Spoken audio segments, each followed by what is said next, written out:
La entrevista con Pedro Ferriz de Con. Central FM. Equilibrio. Gustavo Enrique Madero, en medio de toda esta a veces desesperante situación que se debate en el Congreso mexicano sobre la militarización del país, ayer empleó una frase que se me hizo contundente. Esta iniciativa es el mismo semen de la corrupción. Gustavo Enrique Madero ha sido un hombre protagonista de la vida política de México. Engendrada con el semen de la corrupción. Y pues yo te agradezco muchísimo, querido Gustavo, que estés aquí conmigo esta mañana. ¿Cómo estás? Buenos días. Muy buenos días, Pedro. Buenos días a todo el auditorio que nos sigue. Oye, pues parece que quieren seguir argumentando sobre el 28 y en el PRI se establece una especie de pacto con Morena para hacer algunos cambios semánticos que pudieran hacer aceptable la propuesta y entonces buscar estas 2/3 partes del voto en el Senado para echar a fuerza esta iniciativa. Desde lo que tú ves, ¿esto es viable? ¿Puede tener algún tipo de resultado para ellos? Mira, la frase específica es: esta iniciativa está engendrada con el semen de la corrupción, porque hay que recordar que el origen, cuando la gestación de esta iniciativa se da con un ataque de filtraciones de audios a Alejandro Moreno, líder del PRI, por parte de Laila Sansores, gobernadora de Campeche primero, y después con la presentación del fiscal del estado de Campeche en la Cámara de Diputados para solicitar el desafuero de Alejandro Moreno, y de ahí acusado por varios delitos. Después se logra que el PRI y Alejandro Moreno apoyen esta iniciativa que ya el presidente reconoció, Pedro, hay que decirlo, que era de él por interpósita persona, y con esto compra la impunidad Alejandro Moreno para que ya no lo sigan persiguiendo por delitos que habían sido señalados por las propias autoridades. Desde ahí viene el pecado original de esta iniciativa.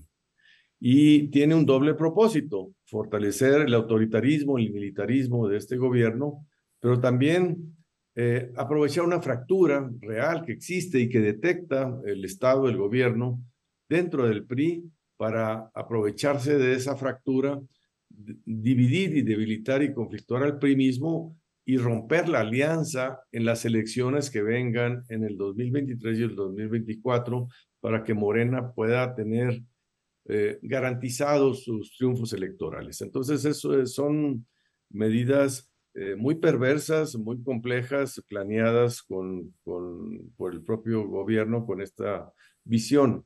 Se estamparon, se estrellaron este intento en el Senado de la República, igual que lo hizo, Pedro, hay que recordarlo, hace 3 años y medio. La iniciativa del presidente de formar la Guardia Nacional, presentada a principios del 2019, venía como una guardia militar, pero desde entonces el bloque de contención del Senado, PAN, PRI, PRD, Movimiento Ciudadano y los independientes, dijimos, así no, tiene que ser una guardia civil y tiene que estar supeditada a controles para que se vaya fortaleciendo al mismo tiempo las policías en los estados y en los municipios. Se lograron estos cambios, pero fueron cambios que no se cumplieron, se pusieron en unos transitorios, pero el presidente y el gobierno los ignoró olímpicamente. Dijo, bueno, qué bueno que lo pusieron, pero no les voy a hacer caso, y se violó la Constitución, porque desde entonces se decía que los miembros del ejército podían participar en labores de seguridad en la Guardia Nacional siempre que lo hicieran con ciertas condiciones que no sean cumplidos, y que sea una participación complementaria, no desplazando a los elementos civiles, sino complementando su acción, regulada con ciertas reglas, auditada, y al mismo tiempo ir fortaleciendo la capacidad de fuerza y de presupuesto de las policías estatales y municipales. Esto no se ha hecho nada y se quiere postergar más plazo hasta el 2018 esta presencia del ejército en la Guardia Nacional sin atender a estas dos condiciones que se pusieron de origen. El PRI, no se consiguieron los votos y yo digo otra frase también importante, Pedro. El triunfo en el Senado del bloque opositor es proporcional al esfuerzo que hizo el gobierno para romperlo.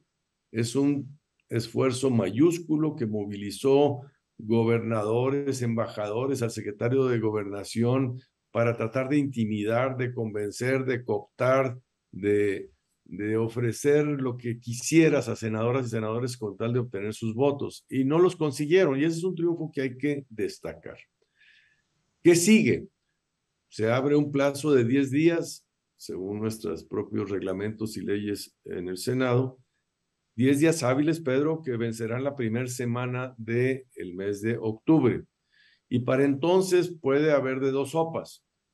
O siguen insistiendo en conseguir los votos a la mala, cooptando, convenciendo, intimidando o corrompiendo, ofreciendo canonjías, o los tratan de conseguir a la buena. Y esto de conseguir a la buena hay de dos sopas también, solo con el PRI o con el bloque de contención. La propuesta que estamos haciendo nosotros, Pedro, es que si se va a hacer una revisión de los textos, que nosotros no estamos cerrados a esto, se haga con todo el bloque de contención y no solo con una parte de este bloque, no solo con el PRI, porque entonces se está abonando a este otro propósito que tiene el gobierno de ir ensanchando estas grietas que existen adentro del PRI y el PRI con los otros partidos en las alianzas electorales que vengan.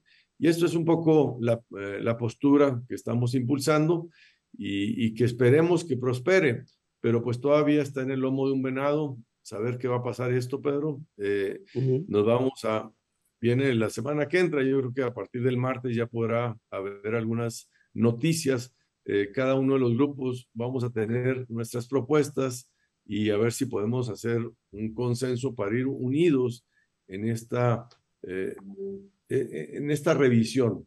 Si no se logra, se regresa al Pleno en la primera semana de octubre y se vuelve a someter la votación y ver si lograron obtener esos votos que le faltaban o se mantuvo el bloque, el dique opositor íntegro.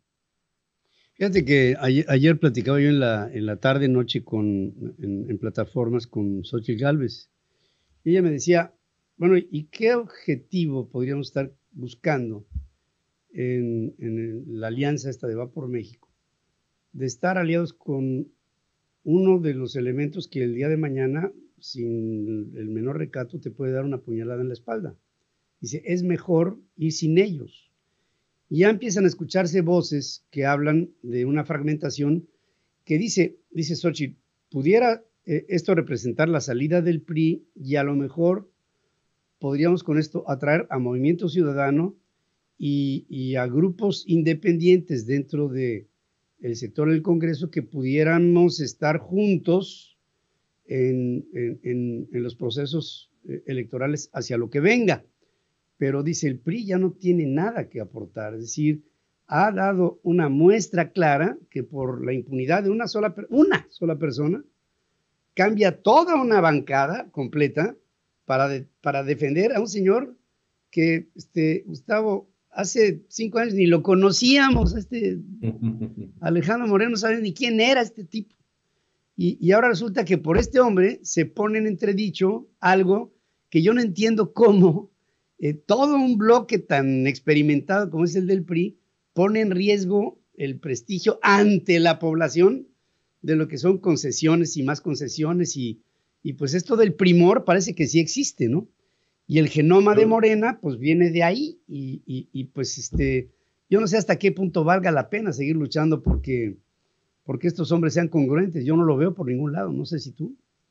Sí, mira, yo te diría que Alejandro Moreno, por salvar su pellejo, está poniendo en riesgo la existencia misma del PRI. Y déjame explicarte. Sí. Si logra que se rompa esta alianza, que sí la fracturó, sí la cimbró. Y vamos por separado en el Estado de México. Las probabilidades de que gane Morena en el Estado de México no son, aumentan, voy a ponerlo de esta manera. Alejandro Moreno blofea y dice, el PAN no puede ganar solo. A ver, cabrón, no estamos hablando de eso, estamos hablando de que el próximo año el único que va a poner en riesgo 2 posiciones es el PRI, el Estado de México y Coahuila. El único que puede perder es el PRI el año que entra. El PAN no gobierna, puede no ganar, pero el único que puede perder, y perder para el Estado de México, para el PRI, es perder sus cuarteles generales, es perder su madriguera, lo voy a poner así. Entonces, está poniendo en riesgo Alejandro Moreno la existencia del PRI, porque si el PRI solo se queda ya con 2 estados de los 32 que hay en México, se volverá un partido irrelevante y solo de presencia regional en Coahuila y Durango. En el resto del país, sin presencia, porque el PRI vivía primero por el presidencialismo y después por los gobernadores que tenía, pero ya sin esa fuerza, ni los sindicatos, ya no va a tener base, ni presupuesto, ni estructuras. Entonces, eso está haciendo Alejandro Moreno. Yo admito que está tomando fuerza esta idea que dice Xóchitl, yo mismo la planteé en el comité ante el presidente del PAN, de que es momento de revisar cuál es el rol del PAN. Y hice una reflexión más amplia, si tengo 2 minutos para explicártela, Pedro. Es el PAN le ha salvado la vida al PRI en 5 ocasiones. Y no estoy seguro si estamos haciendo una labor patriótica o estamos siendo los tontos útiles. Y me explico. Yo quisiera que mentalmente pusiéramos una línea de 2 puntos en el tiempo, 1988 y 2022. Y saquemos la fotografía de lo que era el PRI en 1988. El PRI entonces tenía la presidencia de la República, estaba invicto en todas las elecciones presidenciales, invicto en todas las elecciones de los estados y en los congresos con las mayorías calificadas. De ahí a hoy, que solo tiene 3 estados y que está fracturado, el PAN ha sido un actor muy importante para darle oxígeno en esta caída y no acelerar su desaparición, sino mantenerlo con vida. Me explico. En 1988 es cuando se da la fractura de Cuauhtémoc Cárdenas con Porfirio Muñoz Ledo y con este frente, esta corriente crítica democrática, viene a formarse un PRD que después deviene en Morena. Y entonces el PRI se empieza a vaciar de esta corriente democrática, se llamaba nacionalista revolucionaria, y se va quedando solo con estructuras que va perdiendo ya su propio ADN. Y en ese entonces gana Salinas de Gortari y el PAN sale con un desplegado en el mes de noviembre de 1988 en el periódico El Universal y le dice al presidente Salinas, señor presidente Carlos Salinas de Gortari, usted ganó de manera ilegal, ilegítima, le dijo, pero puede legitimarse en el uso, en el ejercicio de su gobierno si sigue esta agenda, y le plantea 5 grandes temas, entre los cuales estaba la creación, lo que acabó siendo la creación del IFE, en aquel entonces el padrón electoral con fotografía después, y una serie de cambios, pero es la primera vez que legitima, en un momento de rompimiento, de fractura del PRI fuerte, el PAN sale al rescate y le ofrece un puente de plata para dar.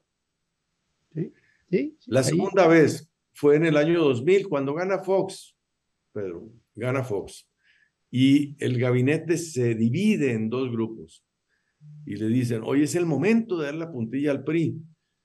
Muchos del PRI llegaron a ofrecerle ya a Fox las llaves de los sindicatos, los controles, dígame a quién le entrego.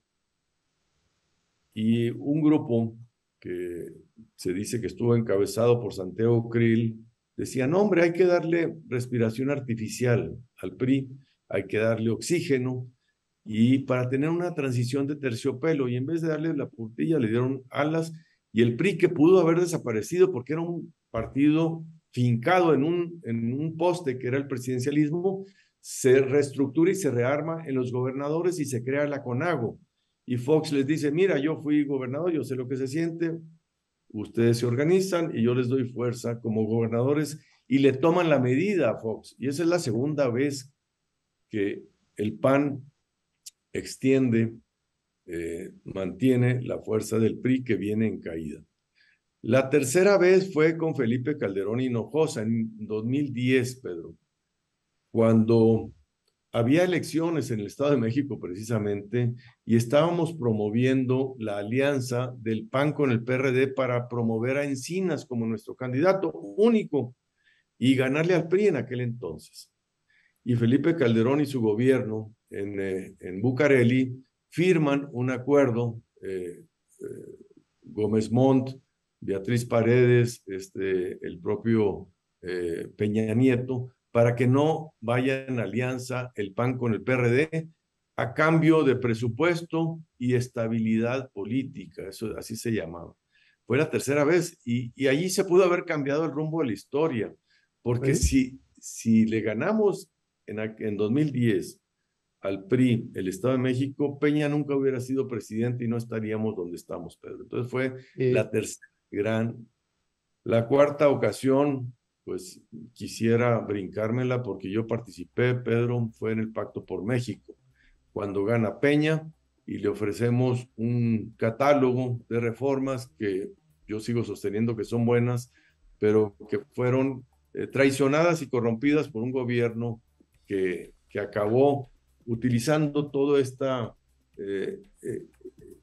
esfuerzo de atender los problemas estructurales de México, y nos utilizó vilmente, y cuando no nos necesitaba ya nos dio una patada. Y se usó. Y la quinta vez, Pedro, ha sido este ejercicio de la Alianza Va por México. Entonces, la pregunta que tú haces, yo la amplío en este contexto más histórico.